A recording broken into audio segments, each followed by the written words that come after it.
در یک خانواده نظامی بزرگ شدم. به مادرم گفتم من نامزد شدم و چه کنم، برم نرم. گفتش که مهدی اگر بردی و حرفی نزدی از وقایعی که گذشته، این یه تیکه شیشه بی‌ارزشه.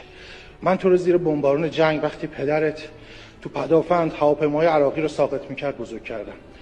من با یاد خاطره نادر جهانبانی، عباس دوران، جواد فکوری، عباس بابایی بزرگ شدم. من با یاد عقابان ایران بزرگ شدم و مطمئنم هیچ خونی در این خاک ریخته نمیشه مگر اینکه سربی به وجود بیاد. با افتخار تقدیم میکنم به جوانهایی که نیستن ببینم